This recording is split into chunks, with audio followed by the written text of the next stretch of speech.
Hello and welcome to Tim Farmer's Country Kitchen. We're in northern Kentucky in Cincinnati. Now you saw our show where we went to the festival and we really started wanting to know the history. And I found Dan. You've written several books on this. I have so many questions for you. First of all, welcome to the show. Thank you. The history in this area. Once we went to the festival, once my eyes were opened to the huge influx of German culture from, really it started in the 1830s to, there was already maybe 5% population of Germans in the 1830s to 1855. What happened during that period? So between 1830 and 1855, there was something in Germany called the War of 1848. Gotcha. And so that was basically the serfs, the peasants, and kind of the intelligentsia rebelling against the barons and the nobles of Germany. Well, they lost, and they came all over here in droves between 1848 and 1855, and they settled here in northern Kentucky and Newport, Covington, and Dayton, all the little communities across the river from Cincinnati, which was kind of a bustling town. So what does that have to do with Tim Farmer's Country Kitchen?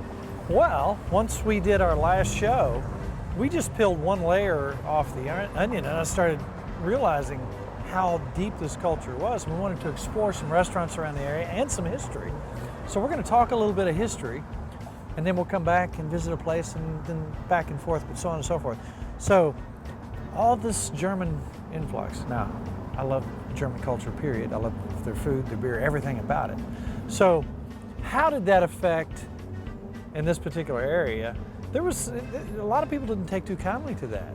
That's right. When they first came, there was a American political party called the Know Nothings. Right. And they were very anti-immigrant, and that included the Germans, the recently arrived Germans, as well as the Irish.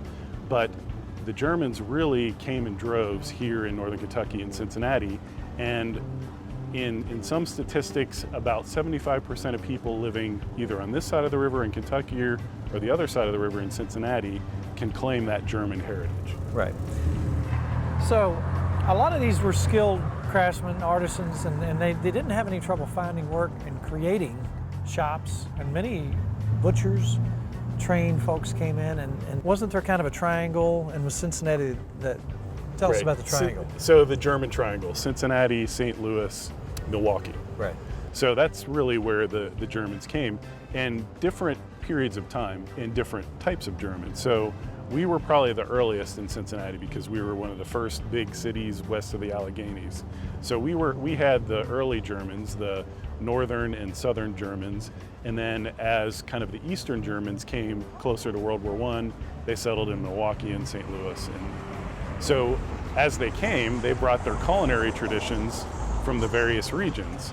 And so you bring all those culinary traditions together, and they sort of morph together and create a regional specific thing that's based on an old German tradition that they brought.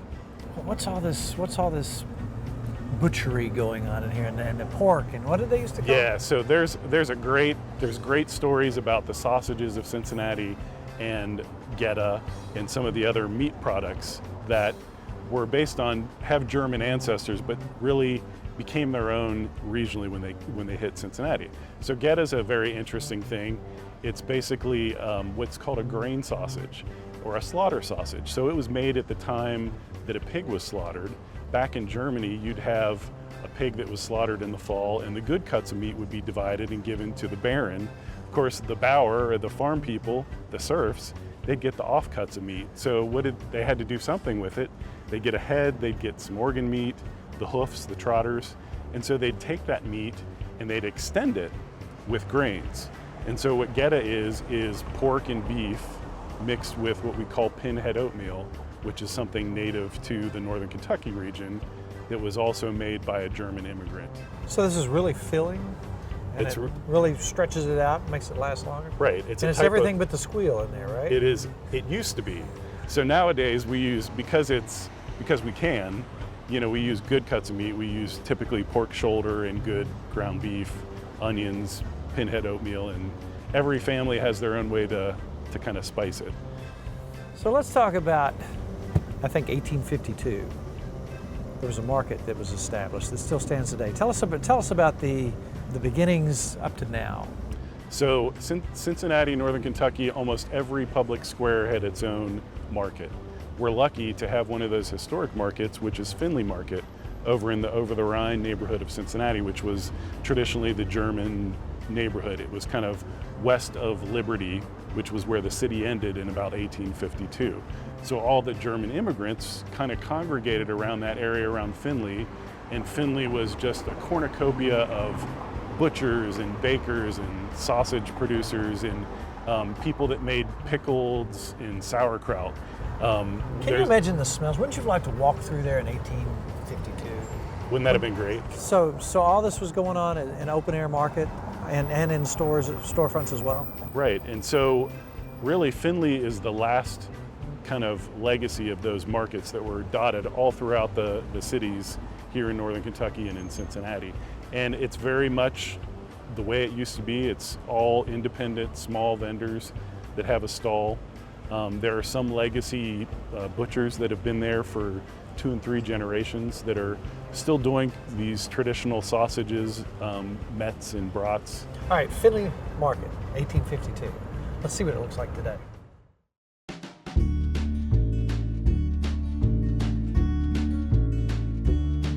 All right, I was looking for the head honcho and I found her. This is Kelly. Hello. Director? Director of Communication for the Corporation for Findlay Market. Right there. This place. All right, tell us about that. This is not some new upscale, just started 3 weeks ago. That is certainly not the case. So A whole lot of history here. Lots of history here. So Findlay Market's been around since 1852. Same year I was born. Was it? Yes. You look good for your age. It's a lot of bourbon.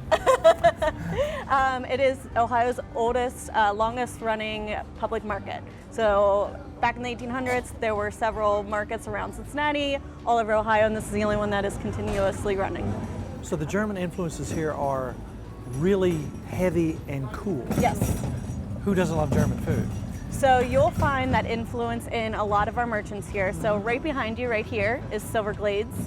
They have been at the market for decades, and they have a lot of cheeses and meats that are, yes, very German. Right here is Eckerlin Meats, wonderful family, been around since the 1850s. Since 1852? Yes. So what happens when you go back this way? So inside the market house is open year-round, which a lot of people are a little bit confused about the public market. They think maybe a farmer's market, which we have on the weekends, but we are open year-round.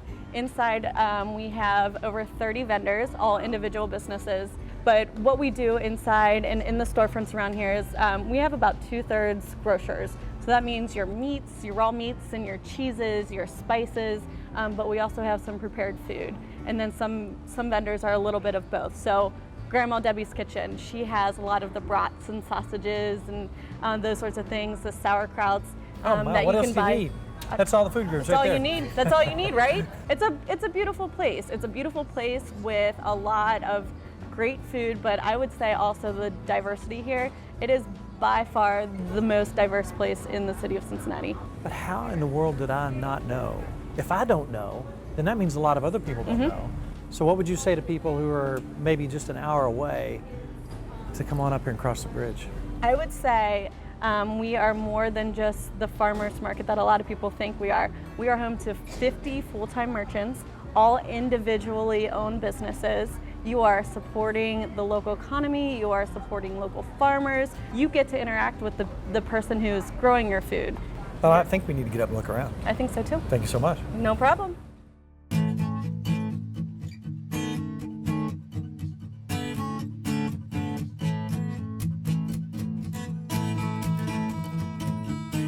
We just got started. This is the first place we came to, and I'm looking up here and it says Eckerlin Meats since 1852. So my buddy Ron Ellis, who's a writer, says you've got to try their Geta. And the meat, the beautiful, wonderful, beautiful, sexy meat laying in there all over the place. Oh yeah.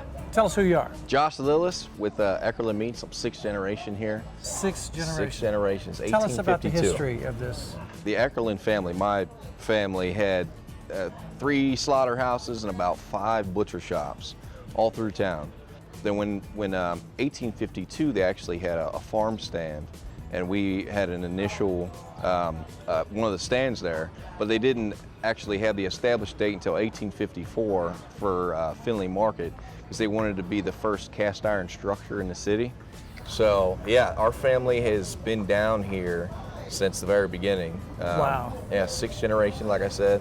long time, feeding the neighborhood, long time. What are you most proud of here? What is your top selling item in here? Well, we sell a lot of Geta. Okay. Just about everybody that comes in doesn't leave without at least a pound of Geta. And it's and you know, I've been sampling it off camera. I'm new to this. I just found out that it existed not too long ago. Only in Cincinnati. Thank you so much for talking with us today. Yeah, I'm going to keep eating this Geta. Definitely. Glad to sir. speak with you guys.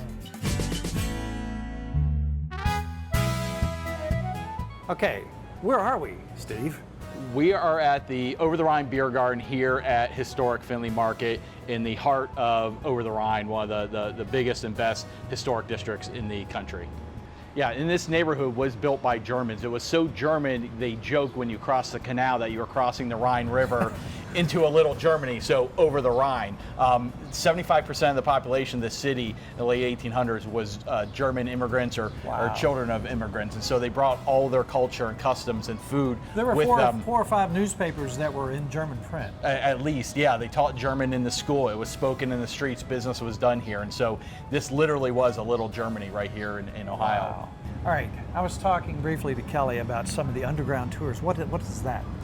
Well, it all stems from the fact that Cincinnati was a very German, this neighborhood was a very German neighborhood, and they liked their beer back in the day, lager beer in the 1850s. And so they built these breweries, these massive breweries to supply that beer. And before mechanical refrigeration, they needed underground cellars to keep that beer cold and to make that beer. And so there are dozens of historic brewery sites here in this neighborhood. Many of them have these massive cellars, 30, 40 feet underground, where they used to make that beer. And so today we take folks, share that brewing heritage and take them down those cellars and show them a really, really fun time. They weren't trying to hide anything. It was just basically to keep things cool before refrigeration. Exactly. That was the high technology of the time. And so lager beer was originally brewed in caves back in Germany, and they basically built these artificial caves deep underground to make all that delicious beer. So one of the things we're doing is to share this brewing heritage, is building the Brewing Heritage Trail as a permanent celebration of this history. And it's not just how much beer we made and how much we drank, which was a lot here in Cincinnati.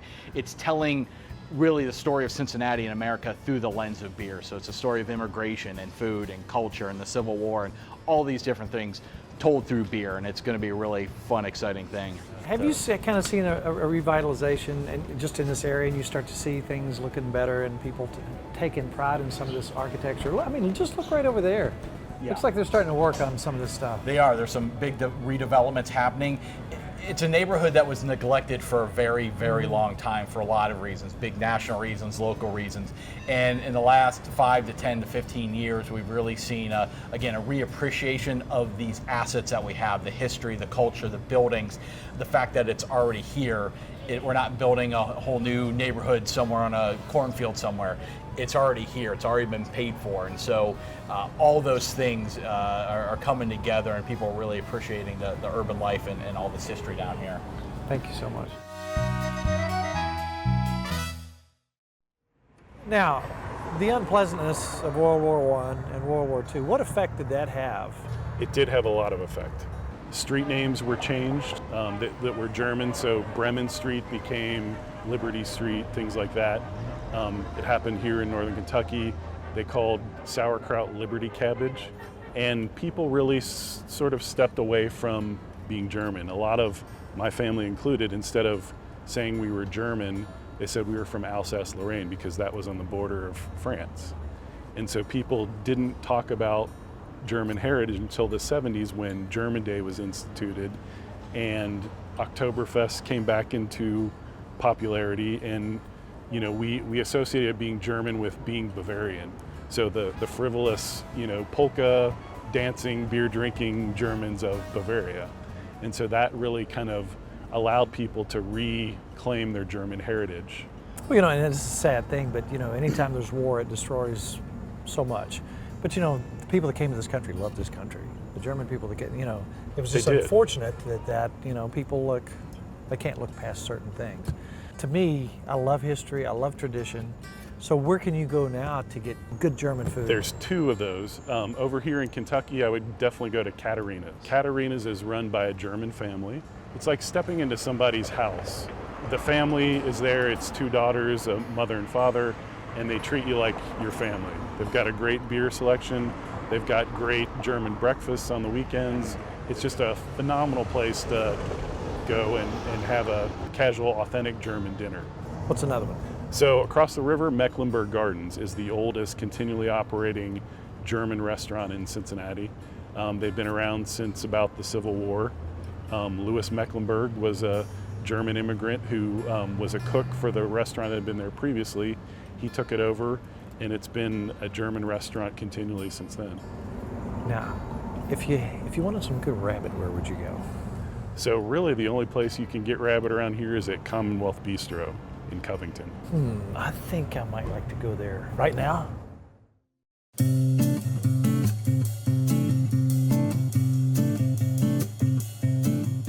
All right, now this is Chris. Now he is in this area, lucky dog. Yeah. So how would you describe your restaurant? Commonwealth is a casual fine dining bistro. I guess kind of one of the things that were historically inspired and locally sourced. The historic inspiration kind of came from where we got involved, was actually turned on to the Gutenberg Project by my father-in-law. It's historic menus that we were finding. Some were 1800s, 1900s. Oh, now see, that's cool, right? Which was really, really neat. And the menus were so eclectic because of us being, right here on the waterway, right here on the major thoroughfare for traffic. There were things that we found that I never thought I'd find, like, floating island dessert, which is like meringue on anglaise, and that was on a menu that was almost 120 years old. So this is some sophistication going on way back. Absolutely, and so that kind of got the ball rolling, saying, we can kind of come into this area, we can be a Kentucky bistro, but we don't necessarily need to put ourselves in a tiny little box. Now what, I see a rabbit on your jacket there. So the rabbit, of course, is a sign of good luck and fertility and all that stuff, but most notably, I love rabbit. I love cooking with rabbit. I first started preparing rabbit with John Robert and John Rowe Bistro, and we knew that we wanted that to be a staple on our menu. So what are we having today? Today, actually, we're going to have the Kentucky Fried Rabbit. So the rabbits we get from a local farm here in Verona. It's Union Bloom Farm. That's been brined. We do a buttermilk brine on that, and then we cold smoke it. That's then confit, then fried, and we're doing that with our touch of grace biscuit, some collard greens. Would it be improper? Would anybody come out and smack us if we picked that rabbit up by our I sure and ate it won't. with our fingers? I sure won't. It's fried Again, meat. it's fried rabbit. Now what's the sauce you were telling me? So the sauce is bizbaz, which is a North African dipping sauce. Kind of yogurt, some lime, a bunch of fresh herbs, cilantro, jalapeno. Can I just dip that in? Absolutely.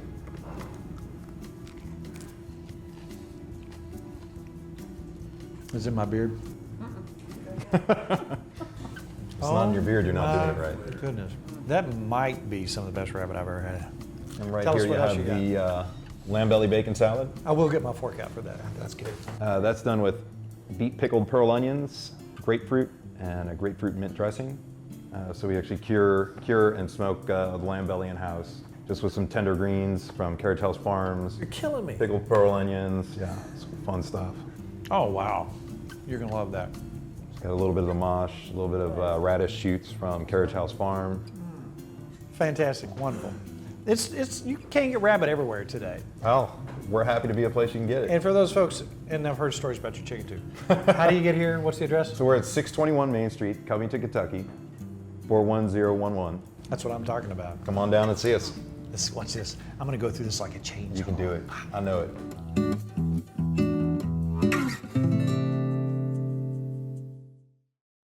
All right, now something else that you've written a book about, Cincinnati Chili. What is Cincinnati Chili and why is it different from any place else? Cincinnati Chili is basically a Greek or Macedonian invention. So that's a cool story. It started over in Cincinnati at a little burlesque theater called the Empress. And these two Macedonian immigrants, two brothers, John and Tom Kirjeff, decided they were going to start a little coney stand. And so they used their coney sauce with Greek spices, took that coney sauce and put it on top of spaghetti and served chili spaghetti. So you could go see a burlesque show, and after that you could get chili and spaghetti. Well, one of their customers one day said, hey, this would be really good if you could shred up some cheddar cheese on top of it. And they said, okay, that's cool. So they did that, and that became the three-way. So, in a nutshell, there's the history of Cincinnati Chili. in Cincinnati. Yeah. Now, talking about restaurants in Cincinnati, where's a good place to go to get some Braunschweiger? Bauer European Kitchen is a great place to go. Maybe we should go there right now.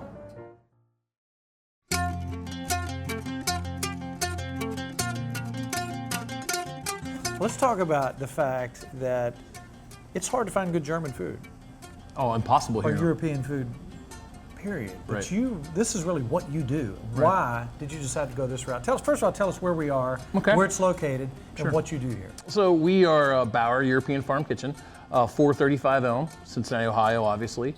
So really what this was in my 25-year tenure was a reflection of who I was, who I am, like my roots. The mission for me here is to really reconnect people through food to really their history of who they are and their lineage. So as we sit here and we're talking, and I hate to be distracted, but all these wonderful smells are coming. Tell us what we've got here.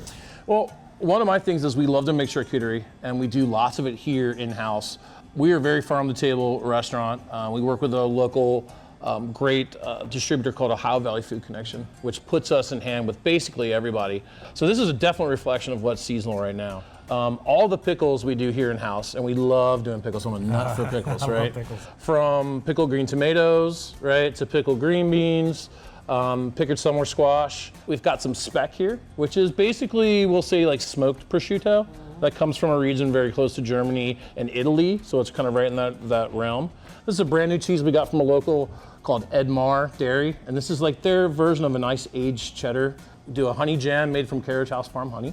And this is an onion jam. It's a byproduct of, we make onion stock for about 4 days, and that's the base of our French onion soup. So we have all these onions left over, so we use everything here, and that's what happened there. That could be almost dinner right there. It definitely can be. But being that we have this over here, let's talk about what Sure. going on right here. So this is a great representation of local product. We take a very old process where we actually cure the chicken and then slowly cook it in chicken fat for about 5 or 6 hours. And then we pack it in that chicken fat, right? So it's an old way to preserve the chicken before refrigeration time, but it's also a way to tenderize it and give it tons of awesome flavor, right? But the greatest thing about this is the array of vegetables that we have here. I mean, there's probably 12 farms of vegetables on here. This is more of a celebration of the vegetables and then the vehicle is the chicken to enjoy the vegetables. I'm so glad to see this happening around this area, and what you're doing is just amazing. And we Thank you. appreciate you taking time out of your day. My pleasure. And we're going to let as many people know as we possibly can. Again, where are you? What's your location? 435 Elm, Cincinnati, Ohio, Bauer Farm Kitchen. I'd give 2 thumbs up.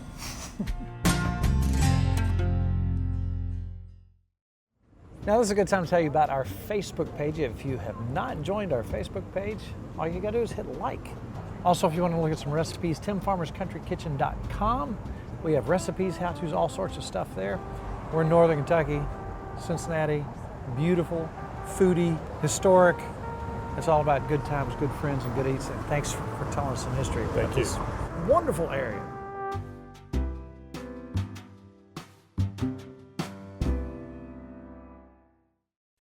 To order a cookbook, please call 502-319-0487 or email timfarmerck@gmail.com.